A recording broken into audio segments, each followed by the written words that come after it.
तो hello everyone, good morning. तो आज हम सब स्टार्ट करेंगे जियोग्राफी। और जियोग्राफी में अध्याय 1 चल रहा है और अध्याय 1 का आज अंतिम क्लास है, जिसमें से यह अध्याय आज समाप्त हो जाएगा। हालांकि क्लास अब थोड़ा लंबा चलेगा क्योंकि सिलेबस के नज़रिए से अब क्लास चलेगा। तो बिना देरी किए हुए हम अपना क्लास को स्टार्ट करते हैं। सबसे पहला बात है, हम लोग पढ़ेंगे जनसंख्या के बारे में। जनसंख्या जनगणना पढ़ लिए थे। अध्याय 1 का नाम क्या है? जनसंख्या वितरण घनत्व संगठन और वृद्धि। अध्याय 1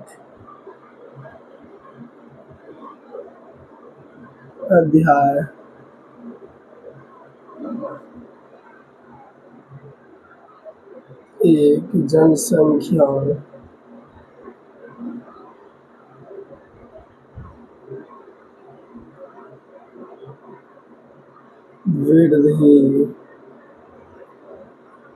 घनत्व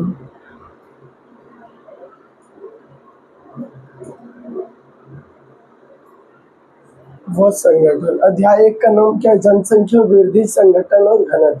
सबसे पहले हम लोग वितरण पढ़ लिए थे और आज का क्लास हमारा चलेगा क्या? जनसंख्या वितरण को प्रभावित करने वाले कारक। जनसंख्या वितरण, जनसंख्या यानी लोग जिस क्षेत्र में जिस प्रकार से फैले हैं वह उस लोगों को किससे प्रभाव पड़ रहा है, किससे वह क्षेत्र में रहना पसंद नहीं कर रहा है। तो वही आज हम स्टार्ट करते हैं, जनसंख्या वितरण को प्रभावित करने वाले कारक। तो पहला टॉपिक आज का होगा मेरा जनसंख्या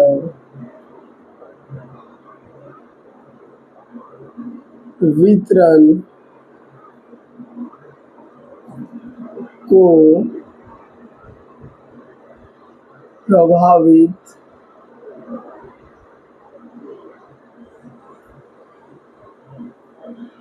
करने वाले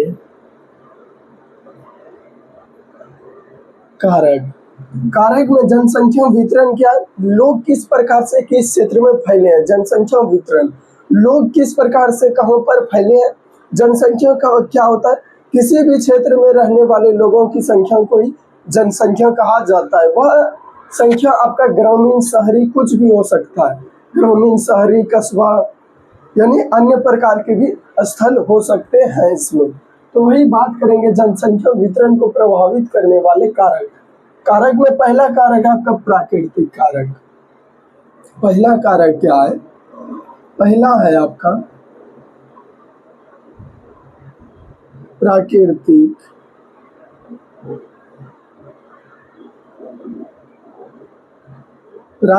कारक। प्राकृतिक कारक में पहला है क्या? पहला है इसको प्राकृतिक कारक क्या होता है? जो कि हम लोग के द्वारा वह कारक नहीं चलाया जा रहा है। जैसे हो गया राजनीतिक दंगे, वो हम लोग परंतु स्वयं उसके लिए जिम्मेदार है, परंतु प्राकृतिक कारक के लिए हम स्वयं जिम्मेदार नहीं है। हमारे जो इन्वायरमेंट है वो है। तो वही बोल रहे हैं प्राकृतिक कारक जो अपने आप हो रहा है। क्या हो रहा है? पहला है जल की उपलब्धता। जल की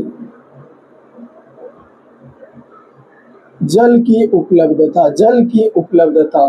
दूसरा है आपका मृदा, या बोल सकते हैं तो भूमि। लोग उस क्षेत्र में रहना पसंद करते हैं जहां जल आसानी से प्राप्त हो जाए। क्यों? क्योंकि वहां पर कृषि भी की जा सकती है, पशुपालन भी किया जा सकता है, इसीलिए लोग वहां पर रहना पसंद करेंगे जल की उपलब्धता के कारण। और बोलिएगा भूमि या मृदा क्या?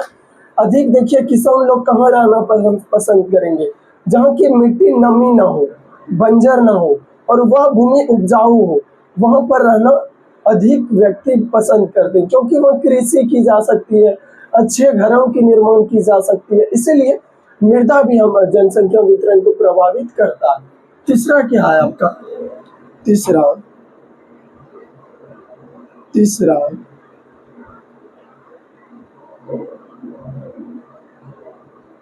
है आपका जलवायु। तीसरा क्या है आपका? जलवायु यानी बोल सकते हैं मौसम। देखिए, जलवायु जहाँ अनुकूल होता है जहाँ अनुकूल होता है वहाँ पर अधिक व्यक्ति रहना पसंद करेंगे। वही जहाँ प्रतिकूल जलवायु होते हैं, प्रतिकूल जलवायु जहाँ होते हैं वहाँ पर कम जनसंख्या रहना पसंद करेंगे। और यही दोनों को मिला करके एक संतुलित जलवायु वाले क्षेत्रों में अधिक व्यक्ति रहना पसंद करेंगे। अधिक, आप जहाँ पर अधिक ठंडा है क्या आप वहाँ रहना पसंद करेंगे? बोलिएगा आप ही नहीं, और हम भी नहीं रहना पसंद करेंगे। क्यों रहेंगे? क्योंकि वहाँ क्लाइमेट एक संतुलित एरिया में नहीं है और संतुलित नहीं है। वहाँ की जलवायु अनुकूल रहना चाहिए, बल्कि संतुलित भी रहे तो चलेगा, बल्कि प्रतिकूल नहीं रहना चाहिए। क्योंकि प्रतिकूल में क्या होता है आपका, प्रतिकूल में होता है क्या, अगर ठंडा है तो एक साल साल भर ठंडे, और गर्मी है तो दिन रात गर्मी। तो ये क्षेत्र के जलवायु वाले क्षेत्रों में आप नहीं रह सकते और हम भी नहीं। तो यही प्रभावित करता है जनसंख्या को वहाँ से हटने के लिए, वहाँ से हटने के लिए मजबूर कर देता है, मजबूर कर देता है। तो पहला क्या आपका जल की उपलब्धता, दूसरा क्या मृदा या भूमि, तीसरा क्या है जलवायु, चौथा क्या है, चौथा क्या आपका, देखिए पहला जल की उपलब्धता। जल की उपलब्धता में क्या पता है आपको, क्या अधिकतर लोग उसी क्षेत्र में रहना पसंद करेंगे जिस क्षेत्र में जल आसानी से प्राप्त हो जाए, जिस क्षेत्र में सॉरी जिस क्षेत्र में जल आसानी से प्राप्त हो जाए तो उस क्षेत्र में अधिक व्यक्ति रहना पसंद करेंगे। वही मृदा का बात करें, जहाँ की मिट्टी अच्छी गुणवत्ता वाली है, जहाँ की मृदा अच्छी और उच्च गुणवत्ता वाली है वहाँ पर अधिक व्यक्ति रहना पसंद करेंगे। क्यों करेंगे? क्योंकि वहाँ पर कृषि आसानी से की जा सकती है। कृषि, मकान, ये सब का निर्माण, सड़क का निर्माण, नाले का निर्माण वहाँ पर आसानी से किया जा सकता है। इसीलिए मृदा और मिट्टी को देखकर भी बहुत व्यक्ति रहते हैं। तीसरा है आपका क्या है, जलवायु। जलवायु यानी मौसम। आप इसी से अंदाज लगा सकते हैं क्या अनुकूल मौसम वाले क्षेत्रों में रह सकते हैं, परंतु प्रतिकूल वाले मौसम के क्षेत्रों में नहीं रह सकते। क्योंकि वहाँ ठंडा तो एक वर्ष तक ठंडा ही रहेगा और ठंडी ही रहेगा। यानी बोल सकते हैं ठंडी गर्मी जैसे भारत में होता है, खरीफ रबी जायद, ऐसा कहीं क्षेत्र में अगर ना हो और सिर्फ ठंडा ही हो, क्या आप रह सकते? नहीं। वही हुआ क्या, प्रतिकूल जलवायु। क्या हुआ, प्रतिकूल जलवायु। अनुकूल जलवायु क्या हुआ, क्या मौसम एक संतुलित दिशा, संतुलित क्षेत्र में संतुलित तरह से अगर प्रभाव करे, अगर मौसम संतुलित है, जलवायु संतुलित है तो वहां पर अधिक व्यक्ति रहना पसंद करते हैं। तो ये था जलवायु। अब क्या आपका भूमि,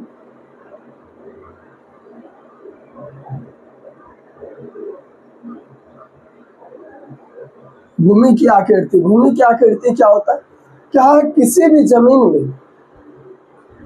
जमीन की आकृति को देखकर भी अधिक व्यक्ति रहते हैं। अधिक व्यक्ति एक स्थल से छोड़कर दूसरे स्थल आ जाते हैं, प्रभावित करता है। क्यों? क्योंकि यहाँ भूमि की आकृति बहुत अधिक है। तो क्यों न हम यही क्षेत्र में, अगर जल की उपलब्धता, भूमि भी अच्छी है, जलवायु भी अच्छी है, भूमि की आकृति भी बड़ा है, तो क्यों नहीं हम यहीं पर रहेंगे भूमि की आकृति के पास है। क्योंकि वहां पर जल की उपलब्धता भी है और मिट्टी भी उच्च गुणवत्ता वाली है। मिट्टी क्या है, उच्च गुणवत्ता वाली है, और जलवायु क्या है, संतुलित यानी अनुकूल जलवायु है। तो क्यों नहीं हम यहीं पर रहना पसंद करेंगे। ये था आपका प्राकृतिक, ये था आपका प्राकृतिक। तो प्राकृतिक में क्या क्या है, क्या प्राकृतिक में होता है क्या, क्या जो कि हम लोग नहीं वो लाते हैं, जैसे जल की उपलब्धता, क्या हम सब के द्वारा किया जाता है? नहीं, हम सब के द्वारा किया जाता है नहीं, बल्कि जो अपने आप और प्राकृतिक के देन है। जैसे हो गया जल की उपलब्धता, मृदा हो गया, जलवायु हो गया, ये सब किसकी देन है? प्राकृतिक की देन है, इन्वायरमेंट की देन है, इन्वायरमेंट की देन है। अब आर्थिक क्रिया और सामाजिक क्रिया के बारे में हम लोग पढ़ते हैं। दूसरा क्या है आपका, दूसरा है आपका आर्थिक कारक। आर्थिक कारक में पहला क्या आपका रोजगार। देखिए, अगर आपके क्षेत्र में रोजगार नहीं है, आपके क्षेत्र में अगर रोजगार नहीं है, तो जिस क्षेत्र में रोजगार होगा वहाँ पर अधिक व्यक्ति रहना पसंद करेंगे। जिस क्षेत्र में रोजगार होगा उस क्षेत्र में अधिक व्यक्ति रहना पसंद करेंगे। क्यों करेंगे? क्योंकि वहाँ पर वो चाह रहे सुविधा वह सब मिल रहा है, वह सब मिल रहा है, वह सब मिल रहा है, वह सब मिल रहा है। क्यों मिल रहा है? क्योंकि वो रोजगार के अवसर उपलब्ध है, रोजगार के अवसर उपलब्ध है, रोजगार के अवसर उपलब्ध है। दूसरा नंबर में है आपका खनिज, खनिज संपदा। जहाँ पर खनिज का कार्य चलता है वहां पर भी रोजगार उपलब्ध होता है और वहीं से इनकम जनरेट होता है, यानी आय प्राप्ति होती है। इसीलिए इस क्षेत्र में रहना अधिक व्यक्ति पसंद करते हैं, अधिक व्यक्ति पसंद करते हैं। ये था कुछ आपका सांस्कृतिक कारक में। हो सकता है धार्मिक स्थल, सांस्कृतिक कारक में क्या होगा? सांस्कृतिक कारक में धार्मिक महत्व हो जाएगा, अशांति हो जाएगा। क्या सांस्कृतिक कारक में एक सीधा सा शब्द अर्थ रखिएगा, क्या सांस्कृतिक कारक में एक सीधा सा शब्द का अर्थ रखिएगा, क्या सांस्कृतिक महत्व। सांस्कृतिक महत्व, जो भी व्यक्ति सांस्कृतिक महत्व रखता होगा वह उसी क्षेत्र में रहना पसंद करेगा जहां पर संस्कृति की उच्च व्यवस्था है और सांस्कृतिक स्थल है। इसीलिए सांस्कृतिक स्थल का एक थोड़ा सा परिभाषा याद रखिएगा। अब हम लोग बात करते हैं जनसंख्या वृद्धि के बारे में। हम लोग दूसरा पॉइंट पढ़ेंगे, जनसंख्या, जनसंख्या वृद्धि। जनसंख्या वृद्धि क्या है? किसी भी क्षेत्र में, किसी भी क्षेत्र में एक निश्चित समय अंतराल के दौरान, एक निश्चित समय अवधि के दौरान, समय अवधि के दौरान, किसी भी क्षेत्र में एक निश्चित समय अवधि के दौरान उस क्षेत्र में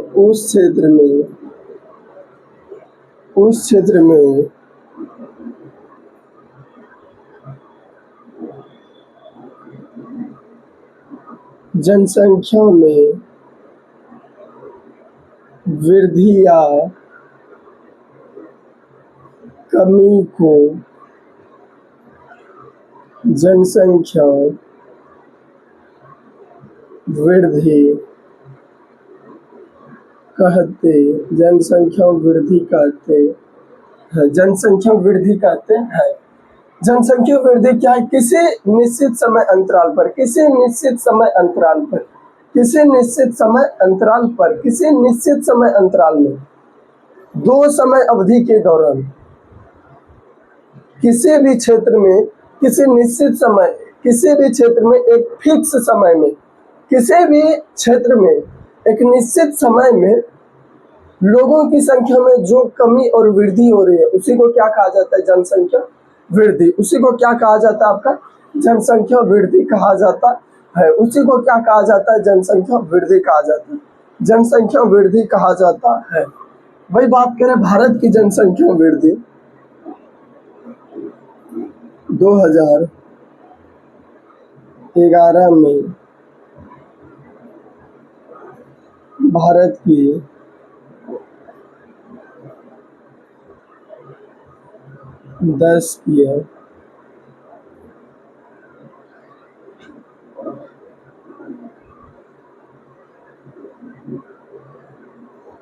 भारत की 10 की जनसंख्या वृद्धि कितना था? 1.64%। देखिए, सबसे पहले भारत में 2011 में 10 की जनसंख्या वृद्धि कितना था? 1.64। वही बात करें इसका वार्षिक,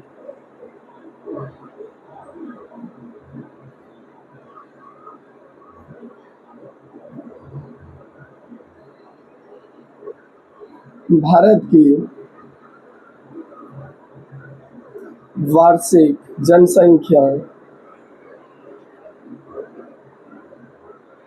जनसंख्या वृद्धि कितना था वार्षिक में? वार्षिक में कितना था देखिए, 1.64 को गुणा कीजिएगा 12 से, क्या आएगा 17.64।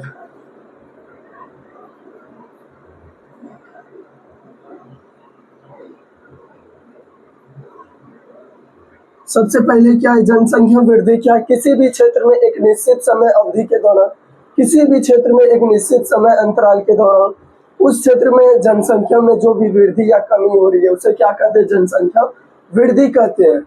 और जनसंख्या की ऋणात्मक वृद्धि क्या है, किसी भी क्षेत्र में एक निश्चित समय अंतराल में, किसी भी क्षेत्र में एक निश्चित समय अंतराल में उस क्षेत्र की जनसंख्या में कमी हो रही है, उस क्षेत्र की जनसंख्या में क्या हो रही है, कमी हो रही है, तो उसे क्या कहेंगे, जनसंख्या की ऋणात्मक वृद्धि कहेंगे। वही जनसंख्या की धनात्मक वृद्धि कब होता है, किसी भी क्षेत्र में, किसी भी क्षेत्र में एक निश्चित समय अंतराल के दौरान, किसी भी क्षेत्र में एक निश्चित समय अंतराल के दौरान उस क्षेत्र की जनसंख्या में अगर कमी हो रही है तो उसे क्या कहेंगे, जनसंख्या की कमी या जनसंख्या की वृद्धि अगर हो रही है तो वृद्धि कहेंगे, जनसंख्या अगर कमी हो रहा है तो क्या कहेंगे, कमी कहेंगे, कमी कहेंगे। तो वही हम लोग बात करें, भारत में किशोर की संख्या कितना है, भारत में किशोरों की संख्या। हालांकि इसके पहले यह जानने से पहले हम लोगों को क्या पढ़ना है, क्या भारत में युवा वर्ग कितने वर्ग को कहा जाता है, कहा जाता है। किशोरों की संख्या और किशोरियों की संख्या के बारे में पढ़ना है, जिसमें से हम लोग पढ़ना है क्या, 2011 में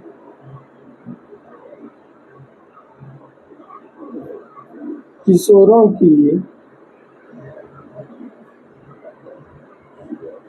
कुल संख्या, किशोरों की कुल संख्या कितना है आपका, कितना है 20.9%, 20,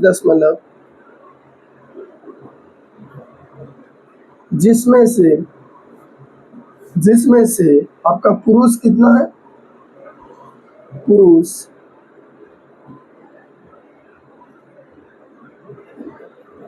52.7%, 52.7% पुरुष है। वही बात करें आपका स्त्री, देखिए 100 में 52.7% घटा दीजिए तो 47.3%,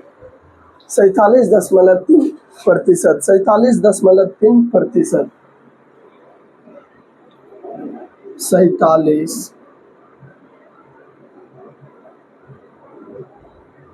ये है 2011 की जनगणना के अनुसार भारत में किशोर की संख्या इतना है, जिसमें से पुरुष इतना है, स्त्री इतना है, पुरुष इतना है और स्त्री इतना है। पुरुष कितना है 52.7%, स्त्री कितना है 47.3%, 47.3%। आपका पुरुष कितना है 52.7%, यानी टोटल था आपका 20.9%, 20.9% है किशोर की संख्या, जिसमें से आपका पुरुष कितना है 52.7%। और वही किशोरियों यानी यानी बोल सकते हैं कि पुरुष है और महिला बोल सकते हैं, तो 47.3% है आपका, 47.3% है, 47 अब हम लोग पढ़ते हैं राष्ट्रीय युवा नीति के बारे में। राष्ट्रीय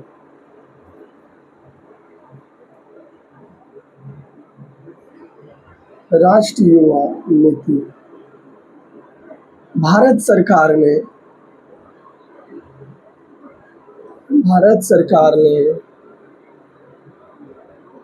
15 वर्ष से 59 वर्ष की आयु वाले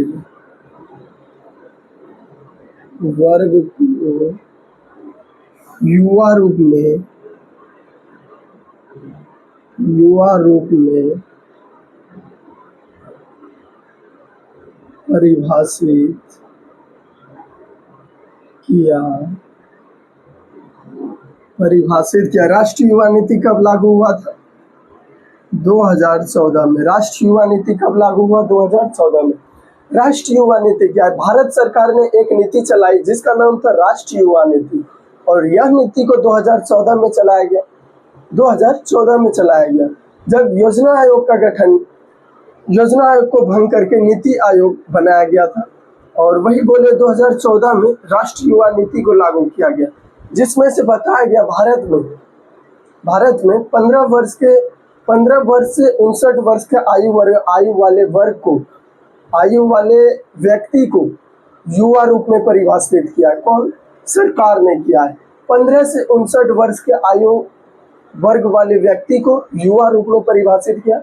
और राष्ट्रीय युवा नीति कब लागू हुआ? 2014 में। राष्ट्रीय युवा नीति कब लागू हुआ? 2014 में। राष्ट्रीय युवा नीति लागू हुआ आपका 2014 में।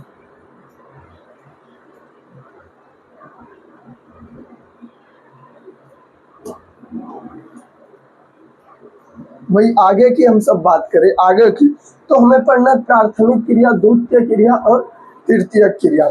सबसे पहले बात है, आप लोगों से क्वेश्चन है, क्या भारत में किस राज्य की जनसंख्या सबसे अधिक है और किस राज्य की जनसंख्या सबसे कम है?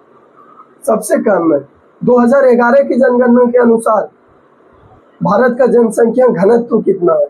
ये आप सबसे क्यों क्वेश्चन है, क्योंकि इसके कल वाला क्लास में आपको यही पढ़ाया गया था, आंकड़ों पर आधारित ही पढ़ाया गया था भारत की जनसंख्या और जनगणना के बारे में, जिसमें से आपको बताए थे क्या भारत में सबसे अधिक जनसंख्या उत्तर प्रदेश, सबसे कम जनसंख्या सिक्किम, सबसे अधिक जनसंख्या घनत्व बिहार 1106 व्यक्ति प्रति वर्ग किलोमीटर, सबसे कम जनसंख्या घनत्व अरुणाचल प्रदेश 17 व्यक्ति प्रति वर्ग किलोमीटर, सबसे अधिक जनसंख्या घनत्व वाला केंद्र शासित प्रदेश दिल्ली कितना 11,297 व्यक्ति प्रति वर्ग किलोमीटर, सबसे कम जनसंख्या घनत्व वाला केंद्र शासित प्रदेश लक्षद्वीप 46 व्यक्ति प्रति वर्ग किलोमीटर, सबसे अधिक जनसंख्या वाला केंद्र शासित प्रदेश कौन था आपका? दिल्ली।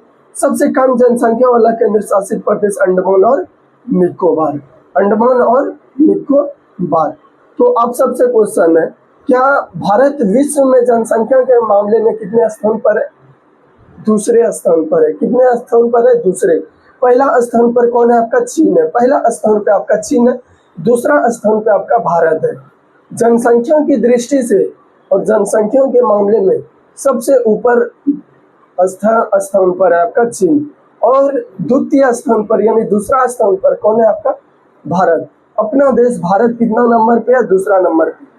आपसे क्वेश्चन पूछा जाएगा विश्व में दूसरा स्थान पर कौन सा देश है, तो भारत हो जाएगा। पहला स्थान पर कौन सा देश है? आपका चीन हो जाएगा, चीन हो जाएगा। वही बात करें ग्रामीण और नगरीय का विभाजन, ग्रामीण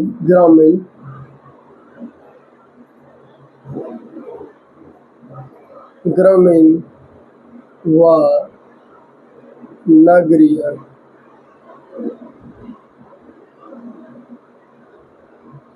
का विभाजन 2011 की जनगणना के अनुसार, 2011 की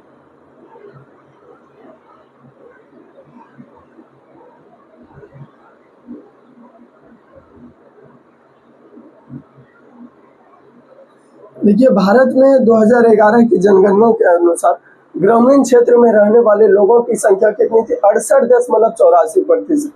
68.84% व्यक्ति ग्रामीण क्षेत्र में रहते थे। किस आंकड़े के आधार पर? 2011 की जनगणना के आंकड़े के आधार पर भारत में ग्रामीण क्षेत्र में 68.84% लोग रहते थे। कब? 2011 में ग्रामीण क्षेत्र में रहते थे, ग्रामीण क्षेत्र में रहते थे। ग्रामीण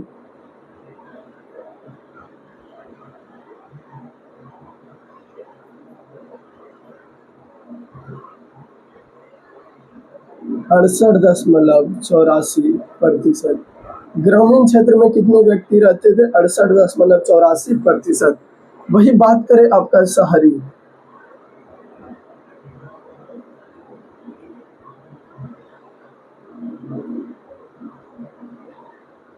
शहरी या नगरीय, आप 100 में इसको माइनस करके, 100 में इसको सब्ट्रैक्ट करके आप यहाँ पर प्रतिशत लिख सकते हैं। देखिए, अगर 68.84% है, 68 दशमलव 84% है अगर ग्रामीण क्षेत्र में, तो उस समय का आंकड़ा के आधार पर आप बता ही सकते हैं क्या ग्रामीण क्षेत्र में किस किस प्रकार की समस्या हो सकती है। ग्रामीण क्षेत्र में क्यों रहना व्यक्ति पसंद करते हैं? पहला कारण, ग्रामीण क्षेत्र में रहना व्यक्ति क्यों पसंद करते हैं। दूसरा, ग्रामीण क्षेत्र में रहने के कारणों का वर्णन करें। ये दीर्घ उत्तरीय प्रश्न में आपसे पूछा जाता है। किसमें?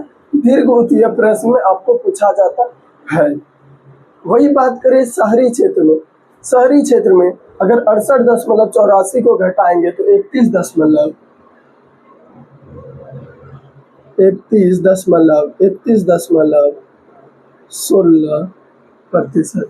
31.16%। अब हम बात करेंगे भाषा आयु वर्ग। भाषा आयु वर्ग, किस भाषा की सबसे अधिक जनसंख्या है, किस भाषा की कम जनसंख्या है, किस भाषा की कम जनसंख्या है। इसको मिटा देते हैं। हालांकि यहाँ आपको समझ में आ गया होगा जनसंख्या वृद्धि क्या है और इसका कब कब कहाँ प्रयोग होता है।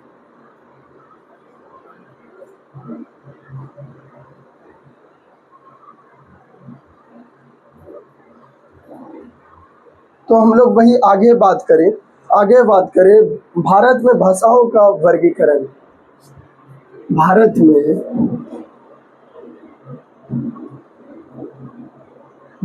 में भाषाओं का वर्गीकरण। भारत में भाषाओं का वर्गीकरण में पहला क्या है आपका?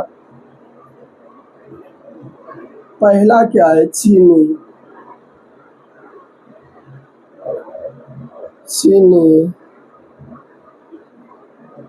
तिब्बत, या जिसे क्या कहते हैं किरात, दूसरा क्या है आपका? ऑस्ट्रिक, तीसरा क्या है आपका? द्रविड़, चौथा क्या है आपका? भारतीय यूरोपीय आर्य।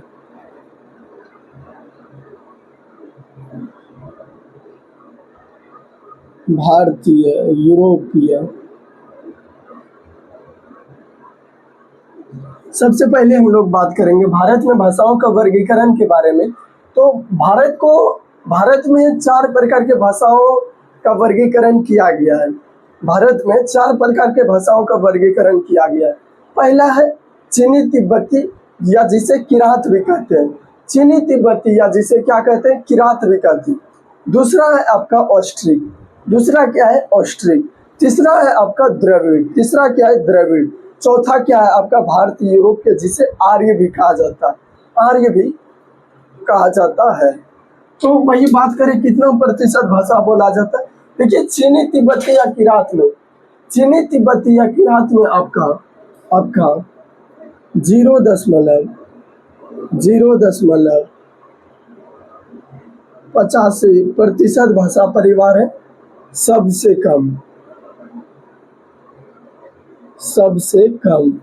वही बात करें ऑस्ट्रिक का बात करें तो 1.38। वही द्रविड़ का बात करें तो 20%। द्रविड़ का 20, तो भारतीय यूरोपीय आर्य का आपका 73%, यानी सबसे अधिक। अब यहीं से ऑब्जेक्टिव बनेगा कि भारत में किस भाषा परिवार की जनसंख्या सबसे अधिक है? भारतीय यूरोपीय आर्य कितना? 73%। भारतीय यूरोपीय आर्य कितना? 73%। भारत में किस भाषा परिवार की जनसंख्या सबसे कम है? तो क्या होगा आपका? चीनी तिब्बती, या जिसे किरात भी कहते हैं। चीनी तिब्बती, या जिसे किरात भी कहते हैं, कितना? 0.85%। 0.85%। वही बोल रहे हैं। भारत में द्रविड़ भाषा परिवार, बिहार में किस भाषा परिवार का उच्चारण किया जाता है? तो आपका क्या हो जाएगा? द्रविड़। बिहार में किस भाषा परिवार की उच्चारण की जाती है? द्रविड़। तो सबसे अधिक भाषा परिवार बोले जाने वाली भाषा कौन सा है भारतीय यूरोपियाई? कितना है बाबू? 73%। और मेरे भाई सबसे कम किसका है? चीनी तिब्बती, या जिसे किरात भी कहते हैं। कितना है? 0.85%। हालांकि क्वेश्चन यहीं से पूछा जाता है, इससे बाहर नहीं, यहीं से क्वेश्चन आपका पूछा जाएगा। शहरी ग्रामीण क्षेत्र 68.84, शहरी क्षेत्र 31.16। किस भाषा परिवार की जनसंख्या सबसे अधिक है भारतीय यूरोपियाई? कितना है? 73%। किस भाषा परिवार की जनसंख्या सबसे कम है? किस भाषा परिवार की जनसंख्या सबसे कम है? चीनी तिब्बती या किरात। चीनी तिब्बती या किरात, या बोले क्योंकि उसी का दूसरा नाम किरात है। चीनी तिब्बती को ही हम किरात भी बोल सकते हैं। चीनी तिब्बती या किरात सबसे निम्न भाषा वर्गीय भारत में उच्चारण की जाने वाले भाषा वर्ग। कितना है? 0.85%। वही अब हम लोग आखिरी पॉइंट की तरफ चलते हैं। क्या है हमारा आखिरी पॉइंट? हमारा आखिरी पॉइंट और आज का चैप्टर का अंतिम पॉइंट है क्या? भारत में जो भी कितने व्यक्ति क्या कर रहे हैं, नहीं कर रहे हैं, सीमांत श्रमिक, मुख्य श्रमिक, ये सब के बारे में पढ़ना है। तो हम लोग मुख्य रूप से इसमें पढ़ेंगे आज। मुख्य रूप से पढ़ेंगे भारत में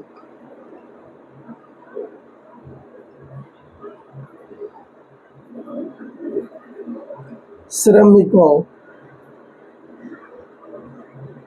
के प्रकार। भारत में श्रमिकों के प्रकार, जिसमें से पहला है आपका, पहला क्या है आपका? पहला है आपका सीमांत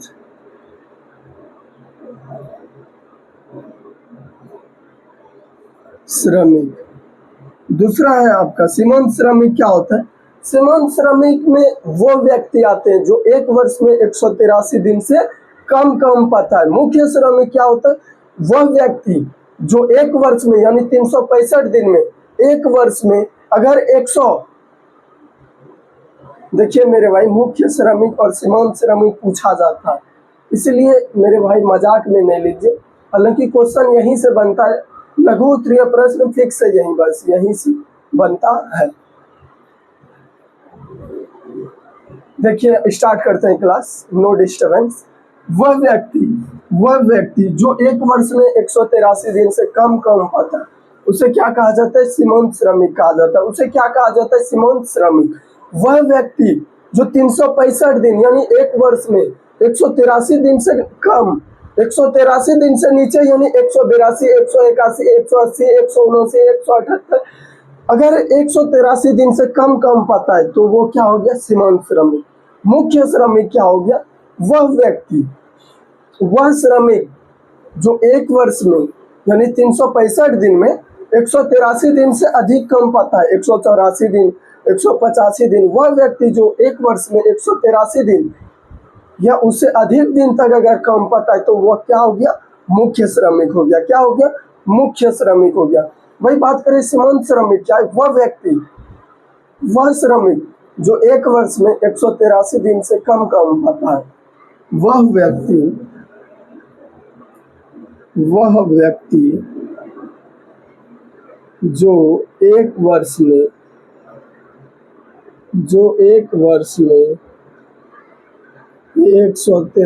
दिन से कम पाता, वह व्यक्ति जो एक वर्ष में 183 दिन से कम पाता है उसे सीमांत श्रमिक कहते हैं। मुख्य श्रमिक क्या है? मुख्य श्रमिक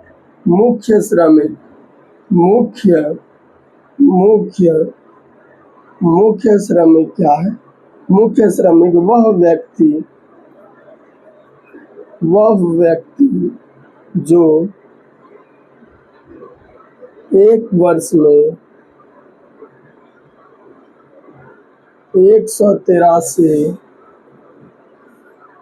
183 दिन से अधिक काम पाता है। देखिए, मुख्य श्रमिक सीमांत श्रमिक में अंतर साफ सा समझिएगा। क्या मुख्य श्रमिक क्या है? मुख्य श्रमिक वह श्रमिक जो एक वर्ष में 183 दिन से अधिक काम पाता है। जो एक वर्ष में 183 दिन या उससे अधिक काम पाता है तो वो क्या हो गया? मुख्य श्रमिक हो गया। वही बात करें आपका सीमांत श्रमिक, वह व्यक्ति जो एक वर्ष में 183 दिन से कम काम पाता है, वह व्यक्ति जो 101 वर्ष में 183 दिन से कम काम पाता है, उसे क्या कहा जाता है? सीमांत श्रमिक कहा जाता है। उसे क्या कहा जाता है? सीमांत श्रमिक। वही बात करें और एक श्रमिक, अश्रमिक, जो व्यक्ति काम ही नहीं करता उसे क्या कहते हैं? अश्रमिक कहते हैं। तीसरा है आपका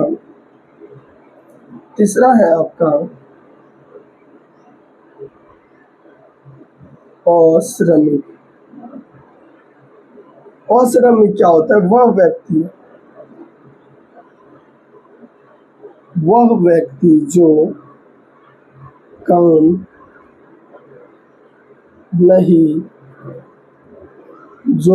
नहीं करता है, वह व्यक्ति जो काम ही नहीं करता उसे क्या कहते हैं? अश्रमिक कहते हैं।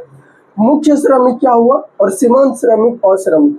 मुख्य श्रमिक में वैसे व्यक्ति सम्मिलित होते हैं जो एक वर्ष में 183 दिन से अधिक काम पाता है। सीमांत श्रमिक में वो व्यक्ति शामिल होते हैं जो एक वर्ष में 183 दिन से कम काम पाता है। अगर अधिक काम पा रहा है 183 दिन से एक वर्ष में तो वो मुख्य श्रमिक, अगर एक वर्ष में 183 दिन से कम पा रहा है तो सीमांत श्रमिक, और जो काम ही नहीं कर रहा है वो अश्रमिक। जो काम ही नहीं कर रहा है वो अश्रमिक। अश्रमिक जो काम ही नहीं करता है उसे क्या कहा जाता है? अश्रमिक कहा जाता है। अश्रमिक कहा जाता है। अश्रमिक कहा जाता है। अब बताइएगा मेरे भाई, अगर एक वर्ष में 183 दिन से अधिक काम पाता है तो उसे क्या कहते हैं? आप लोग बोलिएगा, क्योंकि हम ओरल कुछ पूछ रहे हैं। एक वर्ष में 183 दिन से अधिक काम पाता है तो उसे क्या कहा जाता है? अगर कोई व्यक्ति काम ही नहीं करता, अगर काम ही नहीं करता है तो उस व्यक्ति को क्या कहा जाता है? उस व्यक्ति को क्या कहा जाता है? उस व्यक्ति को क्या कहा जाता है? देखिए, और श्रमिक में हम लोग आगे की पढ़ाई का बात करें तो प्राथमिक क्रिया, द्वितीय क्रिया और तृतीय क्रिया के बारे में बात करते हैं। देखिए, पहला क्या है आपका, ऊपर वाला मिटा देते हैं, हालांकि ऊपर वाला कोई आप लोग लिख लीजिएगा और नोट डाउन कर लीजिएगा। हालांकि पूरे चैप्टर का बेसिक क्या होता है हम लिख कर पढ़ाएंगे। मेन बात यही है, लिख कर पढ़ने में और समझने में आपको थोड़ा सा अलग लगेगा, महसूस भी अलग होगा, क्योंकि आप बार बार रिवीजन होते रहता है। वही पैनल PDF पढ़ाए, हाँ ऐसे फिर गायब हो गया, इसीलिए लिख कर पढ़ा रहे हैं कि बेसिक भी क्लियर हो सके। वही आगे की हम बात करें,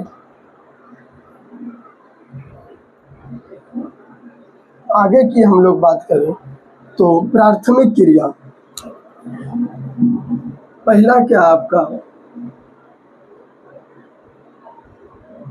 प्राथमिक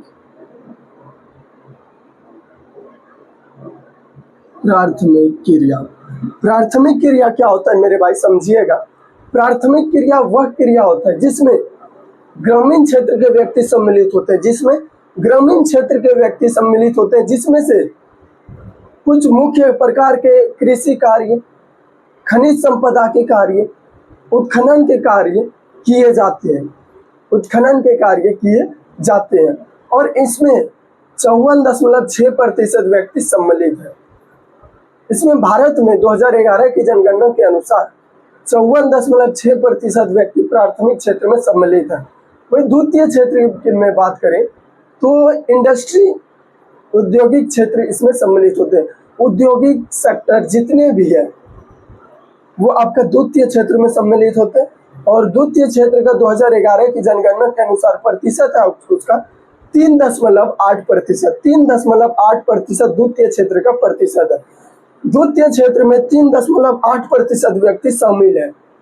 वही बात करें तृतीय क्षेत्र में तो 41.6% व्यक्ति सम्मिलित है तृतीय क्षेत्र में। क्यों? क्योंकि इस क्षेत्र में सब कोई सेवा देने का क्रियाकलाप करता है। सब प्रत्येक व्यक्ति कहीं ना कहीं अपना सेवा का योगदान दे रहा है, वो चाहे हो जाए पुलिसकर्मी हो जाए या किसी विभिन्न पद पर या विभिन्न स्तर के पद पर हो जाए, वो सभी क्या कर रहे हैं, सेवा के। हम भी आपका तृतीय क्षेत्र में आएंगे। क्यों? क्योंकि सेवा का काम दे रहे हैं। क्या? पढ़ाई। पढ़ाई एक प्रकार का तृतीय क्रियाकलाप है और यहाँ पर शैक्षणिक सुविधा जो कि यह तृतीय क्रियाकलाप में आएगा।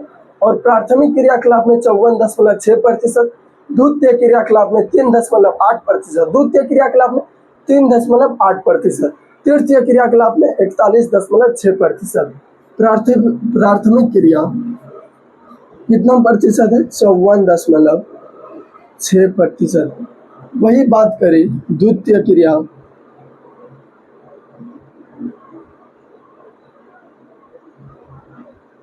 द्वितीय क्रिया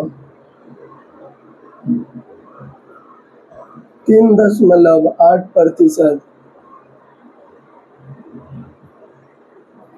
तृतीय क्रिया 41.6%। यहाँ से क्वेश्चन पूछा जाता है मेरे भाई, क्या प्राथमिक क्रिया, द्वितीय क्रिया, तृतीय क्रिया क्या है? प्राथमिक क्रिया में कितने प्रतिशत व्यक्ति सम्मिलित है? 54.6%, 54.6%। द्वितीय क्रिया में कितने परसेंट व्यक्ति सम्मिलित है? द्वितीय क्रियाकलाप में कितने व्यक्ति सम्मिलित है? कितने? आपका 3.8%, 3.8%। वही बात करें तृतीय क्रिया, तृतीय क्रिया में कितने प्रतिशत व्यक्ति सम्मिलित है? 41.6%, 41.6% व्यक्ति किसमें शामिल है? तृतीय क्रियाकलाप में, तृतीय क्रियाकलाप में सम्मिलित है। तृतीय क्रियाकलाप में कितने प्रतिशत व्यक्ति सम्मिलित है? तृतीय में 41.6%, प्राथमिक 54.6%, द्वितीय 3.8%, तृतीय 41.6%। अब हम लोग कुछ पीछे का रिवीजन कर लेते हैं। भारत में जनसंख्या 2011 के बारे में बात करते हैं। विश्व में देखिए कुछ पॉइंट पढ़ाते हैं आपको जो कि इम्पोर्टेंट और एग्जाम की दृष्टि से पढ़ाते हैं। देखिए भारत विश्व में जनसंख्या के मामले में दूसरा स्थान पे है। विश्व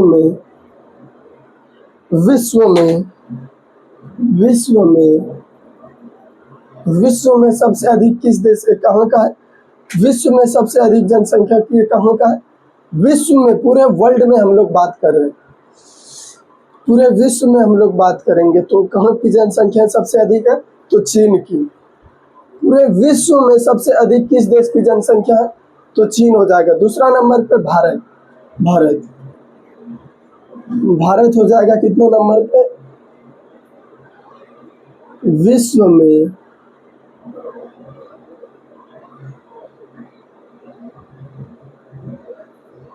भारत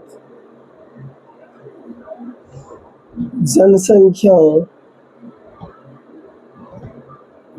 के मामले में दूसरा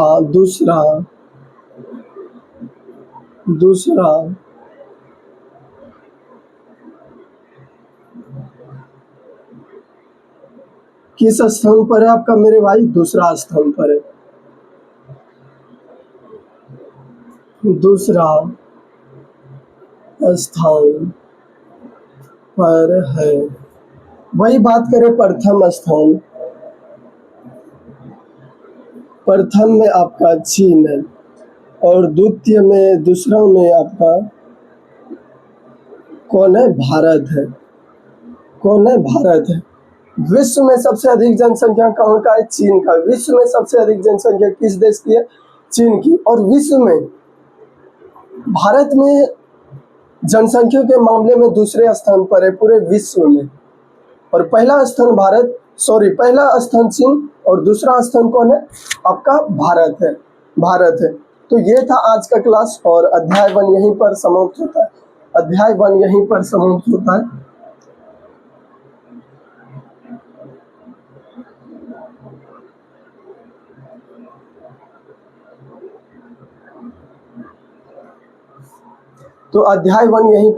होता है। तो ये था आज का क्लास और कैसा लगा क्लास आप लोग बताइएगा मेरे भाई।